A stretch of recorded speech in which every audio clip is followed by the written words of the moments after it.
आहे धुळे जिल्ह्यात असलेल्या साक्री तालुक्यातील पिंपळनेर शहरातून। पिंपळनेर नगर परिषदेला मंजुरी मिळवून दिल्याबद्दल आमदार सौ मंजुळाताई गावित यांचा पिंपळनेर शहरातील सर्व सामाजिक व सर्व पक्षीय नागरिकांतर्फे नागरिक सत्कार करण्यात आला। या कार्यक्रमाच्या अध्यक्षस्थानी ज्येष्ठ नागरिक संघाचे अध्यक्ष सुरेंद्रराव मराठे हे होते। साई रिसॉर्ट या ठिकाणी हा छोटेखानी सत्कार समारंभ आयोजित करण्यात आला होता। यावेळी व्यासपीठावर भाजपचे जिल्हा उपाध्यक्ष प्रदीप कोठावदे, प्रतिष्ठित व्यापारी धनराज शेठ जैन, माजी जिल्हा परिषद सदस्य ॲडव्होकेट ज्ञानेश्वर एखंडे, ज्येष्ठ व्यापारी लीलाचंद शेठ भावसार, माजी पंचायत समिती सदस्य PS पाटील, तैलिक समाज अध्यक्ष पांडुरंग सूर्यवंशी, सुभाष एखंडे, जुहूर आदी मान्यवर व्यासपीठावर उपस्थित होते। यावेळी व्यासपीठावरील मान्यवरांनी आमदार मंजुळाताई गावित यांचा गावातर्फे शाल, श्रीफळ, गुलाबपुष्प देऊन नागरी सत्कार केला। कार्यक्रमाचे प्रास्ताविक ॲडव्होकेट ज्ञानेश्वर एखंडे यांनी केले। त्यानंतर ज्येष्ठ व्यापारी धनराज शेठ जैन यांनी सामना चौफुली ते जेटी पॉइंट पर्यंतचा अतिशय खराब झालेला रस्ता आपण कोणत्याही परिस्थितीत दुरुस्त करून द्यावा, कारण हा रस्ता आता जीवघेणा झाला आहे। वाहन तर सोडाच पण पायी चालणे अवघड झाले आहे असे सांगितले। तर तैलिक समाजाचे अध्यक्ष पांडुरंग सूर्यवंशी यांनी नगर परिषदेची मागणी तशी जुनीच होती, सर्व ठराव पाठवण्यात आले होते, मात्र आपण या नगर परिषदेची मंजुरी व अध्यादेश या संदर्भात जनतेला माहिती द्यावी। तसेच पिंपळनेर सटाणा रस्त्याची दयनीय अवस्थेमुळे पिंपळनेर शहराची मानहानी होत आहे, तर अनेकांना मानक्यांचे आजार सुरू झाले आहेत। हा रस्ता न्यायप्रविष्ट गोष्टीत जरी अडकला असेल, आपण दोन्ही बाजूकडील नागरिकांना समजूत घातली पाहिजे। रस्त्यासाठी जागा मिळावी यासाठी प्रयत्न करावा, अन्यथा आपण कोणताही निधी मंजूर करून हा रस्ता डांबरीकरण करून व दोघे पुलावरील नादुरुस्त झालेले मोठे मोठे खड्डे बुजून डांबरीकरण करावे अशी मागणी केली। तर ज्येष्ठ पत्रकार सुभाष जगताप यांनी पिंपळनेर नगर परिषद मंजूर झाली असली तरी पिंपळनेर शहरात मात्र कोणतेही शासकीय प्रशासकीय कार्यालय नाहीत। Police station, MECB substation, market committee, शेतंग, शासकीय धान्य गोडाऊन, उपाययोजना गोडाऊन, तहसील कार्यालय, इरिगेशन कार्यालय, कॉलेज हे सर्व पिंपळनेर शहराला लागून असलेल्या हद्दीत सामुडे गावात आहेत। मग नगर परिषदेला त्याचे काय महत्व? त्यासाठी यशोदानगर व गोड्यामाळ हा सामुडे हद्दीतील भाग पिंपळनेर नगर परिषदेत समाविष्ट करावा अशी मागणी केली। तर भाजप मंडळ सरचिटणीस रामकृष्ण एखंडे यांनी साक्री तालुक्यात दुष्काळी परिस्थिती असल्यामुळे संपूर्ण साक्री तालुका दुष्काळी जाहीर करावा अशी मागणी केली। यावेळी उपसरपंच विजय गांगुर्डे, ग्रामपंचायत सदस्य प्रमोद गांगुर्डे, अंकुश पाठक यांनीही मनोगत व्यक्त केले। यावेळी पिंपळनेर शहरातील सर्व पक्षीय नागरिक मोठ्या संख्येने उपस्थित होते। सत्काराला उत्तर देताना आमदार सौ मंजुळाताई गावित म्हणाल्या, पिंपळनेर नगर परिषदेचा प्रश्न हा जुना होता, पण त्यातील काही त्रुटी व लागणारे संबंधित कागदपत्रांचा सर्व स्तरावरील प्रस्ताव सादर करून मी मुख्यमंत्री एकनाथ शिंदे यांच्या माध्यमातून नगर विकास विभागाकडून मंजुरी मिळवून अंतिम स्वाक्षरी करून घेतली आहे। येत्या 1 महिन्याच्या आत तसा अध्यादेश प्राप्त होईल असे सांगून पिंपळनेर शहरातील विविध विकास कामांसाठी 1,40,40,00,000 रुपयांचा निधीही मंजूर केला आहे। तेही कामे लवकरच सुरू होतील। तसेच 132 kV सबस्टेशन मंजूर झाले असून तो केवळ जागेअभावी प्रश्न प्रलंबित आहे। जागा मिळाल्यास तेही पूर्ण होईल। तसेच तालुक्यातील जागा उपलब्ध झाली तर MIDC मंजुरी मिळेल आणि पिंपळनेरला बस स्टँड, दहिवेल व साक्री बस स्टँड सुशोभीकरणासाठी 3 कोटी रुपये मंजूर असल्याचेही त्यांनी जाहीर केले। आपण जे आजपर्यंत मला प्रेम दिले, यापुढेही दिल्यास आपली आणखी सेवा करण्याची संधी मला मिळेल असे सांगून नागरिकांचे त्यांनी आभार मानले। शेवटी धनराज जैन यांनी आभार मानले।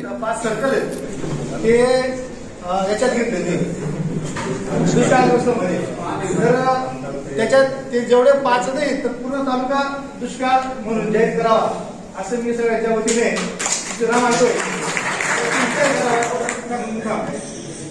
राजकीय संबंधांचा वापर करून माननीय आमदार एकनाथ शिंदे साहेबांच्या माध्यमातून ज्या आपलं 132 kVचं सबस्टेशन असेल, जी सुटकेली आपण वर्षानुवर्ष त्या ठिकाणी ऐकत आहोत, जी आदिवासी पहिली सुटकेली आहे ती या ठिकाणी सुरू होते।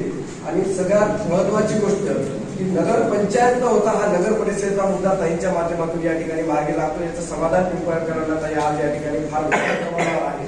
अजून त्यांची अनुसूचना देखील या ठिकाणी बाकी जरी असलं तर निश्चितपणे पुढच्या महिन्या 15 दिवसामध्ये 2 महिन्यामध्ये या पिंपळनेर नगर परिषद झाली असं पेपरला कानोकानी एकमेकाच्या चर्चेतून आलेले आहे। आणि खास करून फक्त मला असं वाटतं की सर्वजण आपण एखाद्या नानांनी सांगितलं, फोन केला, एकमेकांना आपण बोलवलं आणि ती सविस्तर जी माहिती आहे की नेमकं काय झालंय, खरं आहे ना? सविस्तर माहितीसाठी आपण आज इथं जमा झालेलो आहोत. दुर्दशा प्राप्त झाली होती. आज नगर परिषदेच्या रूपाने ती अतिशय चांगल्या रूपाने पार पडेल. ताई, आपणास मी परत एक विनंती करतो.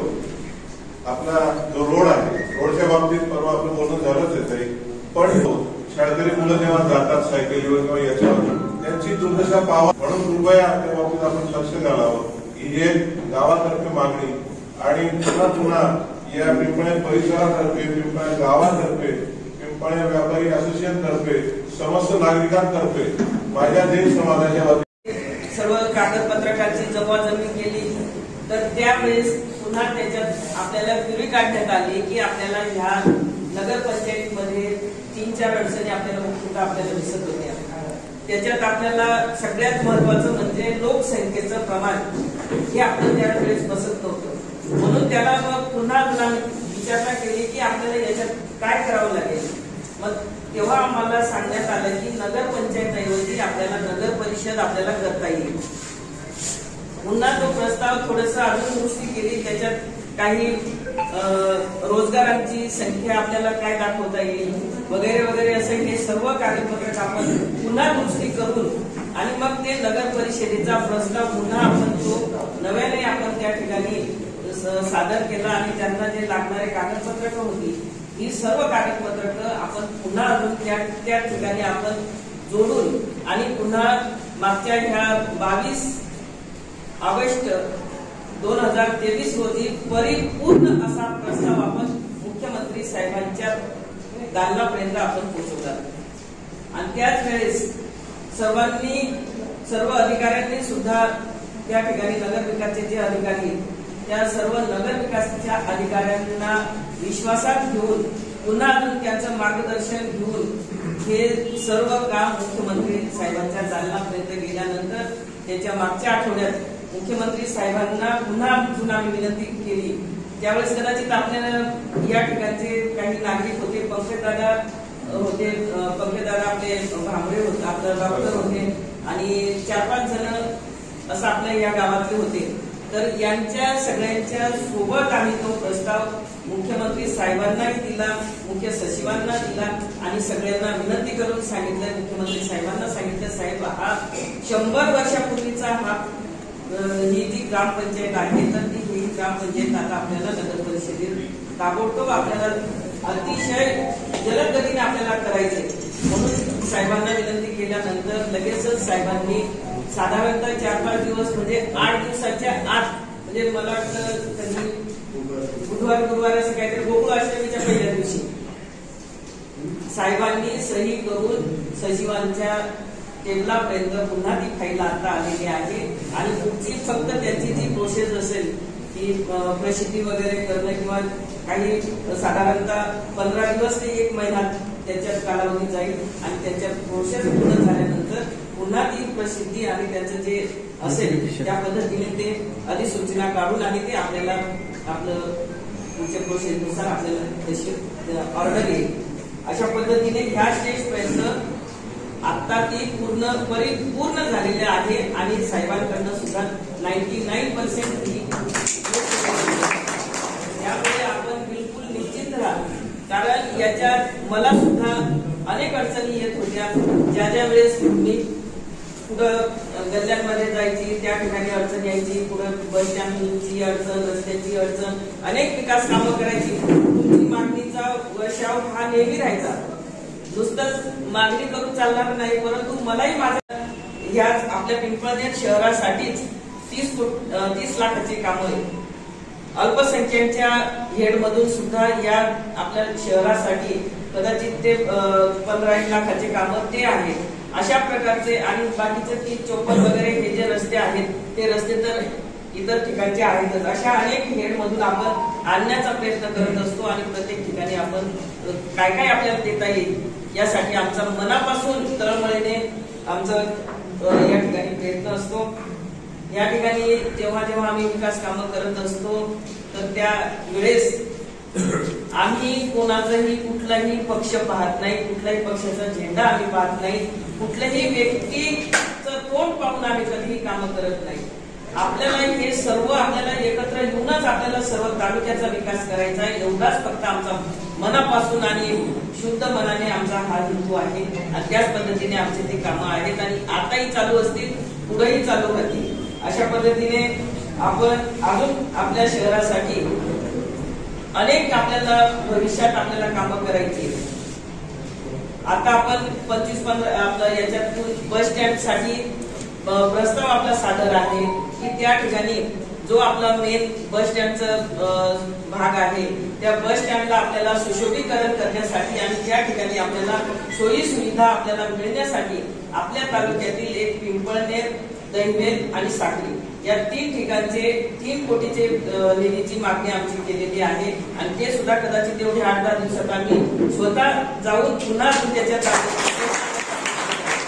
ते सुद्धा जवळपास आपल्या मुख्यमंत्री साहेबांकडेच आहे तो ते खातं, त्यामुळे तिकडे आम्ही आणू शकतो. अशा पद्धतीने त्या बस स्टँडच्या याच्यासाठी आहे. राहिला आपला सटाणाचा जो रस्ता आहे, आपण सगळेजण या ठिकाणी आहात. मी आपल्याला या ठिकाणी आजही सांगेल, आपण सगळ्यांनी मागणी केलेली. मागच्या वर्षभरात आपण जे जे प्रयत्न केलेले त्या प्रयत्नात आपल्याला यश आलेलं नाही, परंतु पुन्हा आपण ह्या नवीन कलेक्टर साहेबांच्या दालनात आपण एक नवीन पुन्हा सगळ्यांनी आपले गावाचे जे कोणी मेन कार्यकर्ते असतील, मेन कार्यकर्त्यांच्या समवेत आणि आपले जे हायवेचे असतील, हायवे आणि आपले PWD डिपार्टमेंट आणि आपण कोणी तुम्ही सांगाल त्यांना आपण घेऊन असं कलेक्टर साहेबांच्या दालनात आपण ती बैठकीचं आयोजन. आपली बातमी आपल्या हातात. चॅनल शेअर करा, लाईक करा. Shabdganga news point channel subscribe करा. आपली बातमी